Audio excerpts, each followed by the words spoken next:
Once upon a time, a long time ago in ancient Greece, there lived a king named Midas. King Midas loved three things more than anything else in the world: his little daughter, his rose garden, and gold. Nothing gave him more pleasure than seeing his little daughter picking roses in the garden, roses she played in a golden vase to decorate the castle. One night, while strolling through his rose garden, the king stumbled over a otter. A otter was half man, half goat. This otter half starved and very ill. King Midas brought the otter into his castle. He made sure the otter was washed and fed and tucked into bed for a good night's sleep. When the otter woke up the next morning, his fever was gone. The king and the otter had quite a nice chat over breakfast. King Midas was surprised to hear that the otter belonged to the powerful god Dionysus, the god of wine and truth.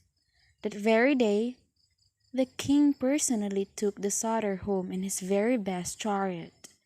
The otter might only be a servant, but he was the servant of a god, and deserved the very best treatment, which is something the king would have done anyway, because the king had a very kind heart.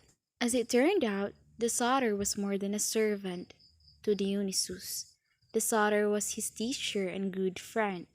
Dionysus told the king he would grant any one wish the king made to thank him for taking such good care of his friend.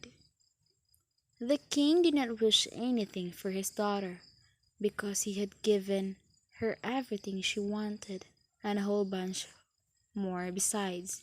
He did not wish anything for his rose garden, because everyone knew he grew the finest roses in all the world. That left gold.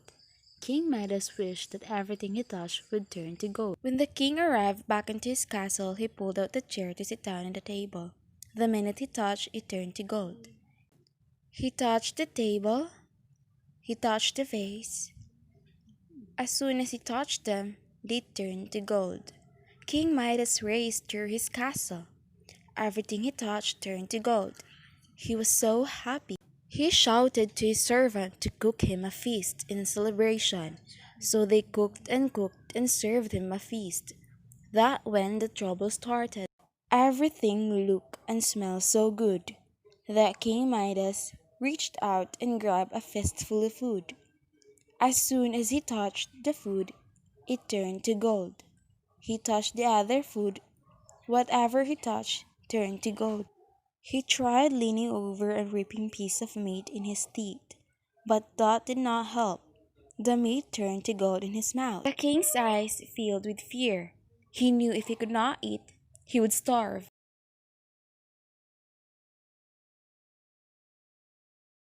This was terrible.